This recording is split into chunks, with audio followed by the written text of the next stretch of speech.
Սա ջարդեց, սա հարաբարը տվեց, սա ազատագրված տարածքները տվեց։ Ունեց, որ Ռոբերտ Քոչարյանը ինչքան մեր փորձի դա ներկայացնի որպես դարի գործարք, ես դա անվանում եմ դարի հանցագործություն, որ պատվի դիմացը դա ներսում քաղաքական դաշտի փոփոխություն կազմակերպելու հատուկ ծրագիր էր, իսկ տարածաշրջանում ռազմական հավասարակշռություն ի օգուտ Ադրբեջանի փոխելու։ Դրանով այն միլիարդավոր կամ հարյուրավոր միլիոնավոր դոլարների վնասը, որը պետությունը կրել է, դա կոնկրետ կա ռազմավարական օբյեկտներ, որ պետք է ինչ անես, կանանք տնես և պետությունը ճանաչի տուժող։ Իսկ Ռոբերտ Քոչարյանի դերակատարումը իրենց ի սկզբանե կապված Գիտեք ոնց Ռոբերտ Քոչարյանը մինչև քաղաքական որոշման փոփոխությունը ինձ 2001 թվականի բանկը փակելուց առաջ կանչել է իր մոտ 2001 թվականին։ Ես իմ հարցազրույցներից մեկի ժամանակ ասել եմ, որ ես մտա իր մոտ, ինքը սկսեց, որ ես այդ մարդը չեմ, իմ հետ ուժի դիրքից խոսելու, շանտաժով, բան, ես զարմացա, ասի պարոն նախագահ, դուք նկատի ունեք, որ ես պատգամավոր եմ, ձեր հետ ուժի դիրքերից եմ խոսում։ Կամ իմ արածը ինչ է, ես 40% էժան բյուջեի վարելիքը մատակարարել եմ, 16 միլիոն դոլարը ստորագրել եմ, որը այդ նույն սխեմայով պետք է անեմ, մեկ էլ այն ծրագիրը, որ ես շրջանառության մեջ դրել եմ, ես կոպիտ ասած, որ տունը մնացած աղջիկ չի, որ զորով բերել եմ ձեզ տանը։ Այլն դրանք կան, նայեք տեսեք, եթե սրանից ավելի լավ առաջարկ կա, որտեղ այդ դեպքում մենք համատեղ ձեռնարկության ծրագրով մեր օգուտների հաշվին ենք մենք միջուկային վարելիք ու գազ մատակարարում։ Իսկ հակառակ դեպքում մենք պետք է հոսանք արտահանենք կամ ասենք բյուջեի փողերից տան, որը 10 պատիկ, 100 պատիկ ավելի էֆեկտիվ չի։ Իրանք կարողացան Հայաստանը փոխարինել Թուրքիայով եւ Հայաստանը Ռուսաստանի հետ միջնորդավորված գազից ծովի բիոռեսուրսների բաժանման ծրագրից դուրս եկավ տեղի գրավեց Թուրքիան։ Սա ջարդեց, սա հարաբարը տվեց, սա ազատագրված տարածքները տվեց, որի մասին դեռում են թե նախկին իշխանությունները, թե Նիկոլ Փաշինյանը։ Նիկոլ Փաշինյանը մինչև իշխանության գալը գիշեր-ցերեկ գույք պարտքի դիմաց է քննադատում։ Եվ ես ասեմ գույք պարտքի դիմացը չէ, այս ոնց որ ասած քաղաքական դաշտի փոփոխություն չէր ելնի եւ ասենք հեղափոխություններ չէր ելնի, թե ամեն դնենք հեղափոխություն։ Ինքը օգտվեց դրանից։ Ինքը բայց երբեք դրա մասին չէր հավատա, իր հետեւից չէր։ Ունեց որ Ռոբերտ Քոչարյանը ինչքան մեր փորձի դա ներկայացնի որպես դարի գործարք, ես դա անվանում եմ դարի հանցագործություն, առաջին հերթին դա վնասեց մեր երկրին, որ մենք տարածաշրջանում մեր առավելությունը ատոմակայանի անվտանգ շահագործման հետ կապված նաև մենք չմտանք այդ սխեմաների մեջ, մտանք գազի ներկերման այս միջև այդ հիշատակված հրազդանիկ ռեսի ինչքան շատ գազ եկա ձրի ռեսուրս, այսինքն մեր էկոնոմիկան աշխատեց Ադրբեջանի, Թուրքիա, Վրաստանի եւ Թուրքիայի էկոնոմիկան չի մեզ այդ գազովը Հիմա դրա համար մենք եթե վերադառնանք մեր օրերին, հիմիկվա այս իրադարձությանը վերադառնանք, մինչև միշտ ցանկացած սովորական հանցագործություն, առավել ևս ռազմաքաղաքական հարցերում, մինչև ֆինանս,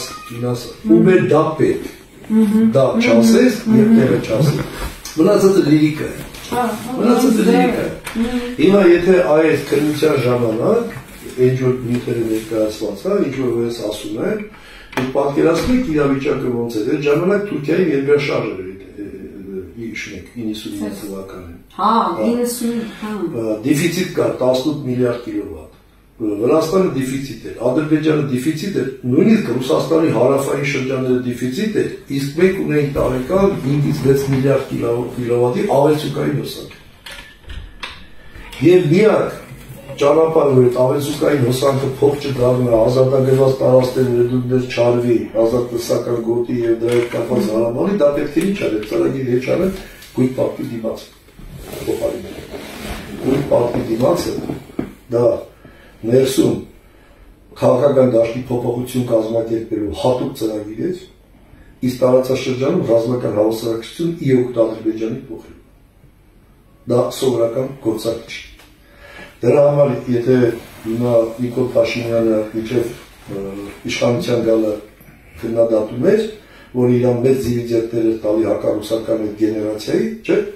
իսկ հեղափոխությունից հետո դա չի ասում, որտեղ ինքը իշխանություն է եւ հասկանում է, որ այդ բոլորից ինքը օգտվել է։ Եվ այսօր պետք է ինքը օբյեկտիվ, եթե դու քննադատել ես, այսօր իշխանություն քո ձեռով է բռնել այդ գործարքի իրական կազմակերպիչներին բացահայտել։ Ավելին ասեմ ձեզ, ավելին։ Այդ որոշումների փոփոխությունը կառավարության մասնավորապես 26.09.02 թվականի 15 որոշումը փոխվել է սահմանադրությունը խախտելու ճանապարհով։ Սահմանադրությունը խախտելու ճանապարհով։ Այսինքն նոր կառավարության որոշումով ամավերա ճանաչվել, ուժը կորցած է ճանաչել որոշումը եւ փոխվել է SP-ն համատեղ ձեռնարկությունը գույք պարտքի դիմացով սահմանադրությունը խախտելու ճանապարհով։ Եվ դա նախաքննությունը չպետք է անես։ Եվ դրանով այն միլիարդավոր կամ հարյուրավոր միլիոնավոր դոլարների վնասը, որը պետությունը կրել է, դա կոնկրետ կա ռազմավարական օբյեկտներ, որ պետք է ինչ անես։ Կանանք տնես եւ պետությունը ճանաչել տուժող, բայց դե մի հատ ուրիշ գաղտնիք կա, եթե բացահայտվի Ադրբեջանում Պուտինի դեմ մահափորձի իսկական մոտիվը, որ մահափորձը չներ 1000 տարի մնա, հայկական կողմից այդ առաջարկը չէր լինի գույք պարտքի դիմաց, չէր ընդունի, խիչ էր ընդունի, Ռուսաստանի նախագահ խիչ էր ընդունի, եւ դա այդ փաստաթղթերը հրապարակել են։ Ուրեմն ժամանակ որ ես շրջանառության դրեցի SP-ի տարբերակը, որը ոչ հակառուսական տրամադրություններ կարելի հնարել, որտեղ սակագներ բարձրացնել, որտեղ էներգետիկան քանդել, որոշարը ջարդել։ Դու թեմես ձեր ծրագիրը։ Առաջերտին մեզ։ Առաջին բայց իրենց էլ է ձեռնտու։ Եթե ռազմավարական առումով, եթե անկեղծ ասել, տակտիկական առումով մեզ է պետք, որ մենք վիդեոստեր խնայենք, բայց սկրիտի թաքնված դա Կասպից ծովի բիոռեսուրսների բաժանման հատուկ ծրագիր է։ Հայաստանը տարածաշրջանում միակ ատոմական շահագործելու պայմաններում միջնորդավորված մասնակից է դառել Կասպից ծովի բիոռեսուրսների բաժանմանը։ Եվ ինչ կատարվեց գույք պարտքի դիմացով, Հայաստանը դուրս եկավ, Թուրքիան մտավ։ Այսինքն Թուրքիան չլինելով մեր Կասպիան երկիր, ինքը Ադրբեջանի հետ ռազմավարական կապերը հաստատելով մի երկու պետություն, մի ժողովուրդ եւ այլն, ինքը դառավ կոմիտացած Ադրբեջանի մեծ եղբայրը եւ Կասպից ծովի բիոռեսուրսների մասնակից։ Իսկ ինչի Թուրքիան, որտեղ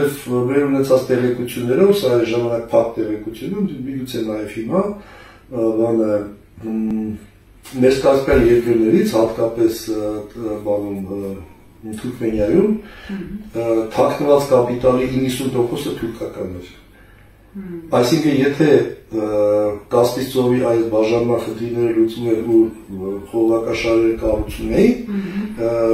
ինչքան թուրքական կապիտալը Թուրքմենիայից արտահանում էր, այնքան Թուրքիա շահում էր։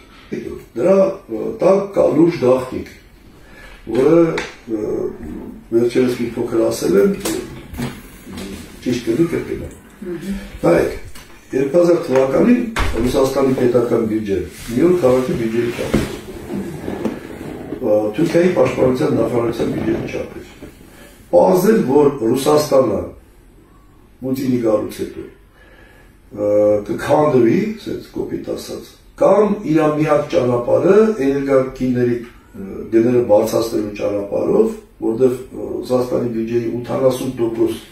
բաները, մուտքերը դա նավթի գազի վաճառքից առաջացած գումարներն էին։ Կամ գները բարձրացնելու ճանապարհով, այսինքն սպասվում էր, որ գները պետք է բարձրանան, պարտադիր։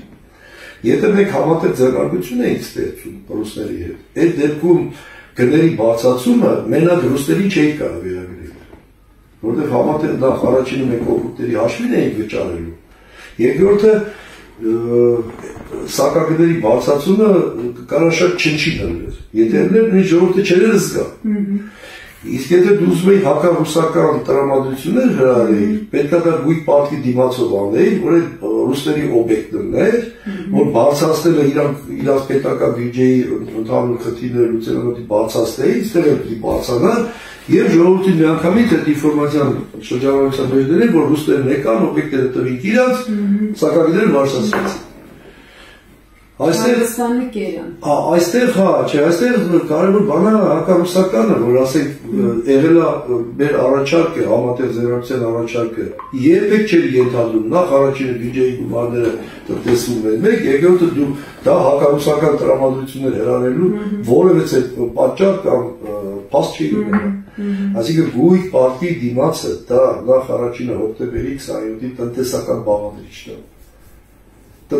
բաղադրիչն է։ Երկրորդը այդ տնտեսակ հոկտեմբերի 27-ի հիմնական նպատակներից մեկը քաղաքական դաշտի փոփոխություններ, այսինքն մարդկանց մեջ հակառուսական տրամադրություններ հրավիրել էր։ Էլ ուրիշ ինչ լավագույն ձև կարողներ, որ մարդկանց ասեք, դուք մինչև հիմա 10 ռուբլեի վճարում, հիմա 100 վճարում, կարող է ռուսներ մեկը ժամանակ այդքան չկա, բայց հիմա շատ ավելի է դա օգտագործվում, իբր հակառուսական այդ գործում։ Դա որպես թշնամություն է։ Իրանքիչն են թաքցնում։ Իրանք թաքցնում են եւ այս քրեական գործով այս որոշումները չեն կայացնում եւ ես շատ եմ կասկածում չեմ կարող ասեմ համոզված, որ Սամվել Կարապետյանն այս պահին Սամվել Կարապետյանը չէր գա Հայաստան եւ այս իրադրությունները չէր լինի, քանի որ զուգահեռ եթե Ադրբեջանի ու ռուսների հարաբերությունները լարվելու ֆոնին նաև Հայաստանում է պետք հակառուսական, չէ՞ ասենք Պուտինի գրտել ուղարկել է սարքը, բայց դե մի հատ ուրիշ գաղտնիք կա, եթե բացահայտվի Ադրբեջանում Պուտինի դեմ մահափորձի իսկական մոտիվը, որ մահափորձը չլներ 1000 տարի մնա, հայկական կողմից այդ առաջարկը չէր լինի գույք պարտքի դիմաց։ Եթե հիշում եք, Ռոբերտ Քոչարյանը հայտարարեց, որ գույք պարտքի դիմացը ինքը չի կազմակերպել, Սերժ Սարգսյանն է կազմակերպել Կլեբանովի հետ միասին, եթե հիշում եք, իսկ հետո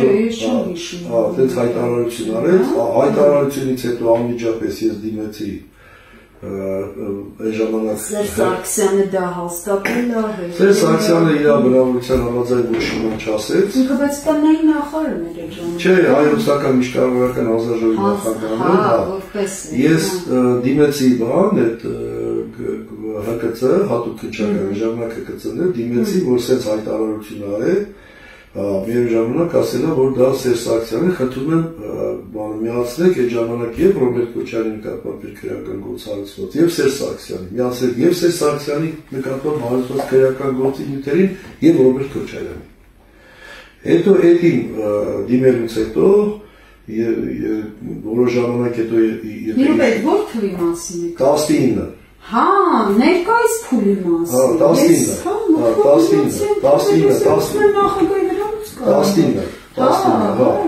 Եվ դրանից հետո երբ որ Ռոբերտ 18 թե 19-ին որ իրանք կարողացրին, հետո ինքը դուրս գալուց հետո անսպասելի հայտարարեց, որ այդ գույք պարտքի դիմացը ինքն է կազմակերպել, ինքն է համարվում դարի լավագույն գործարք։ Ռոբերտ Քոչարյանը։ Այո։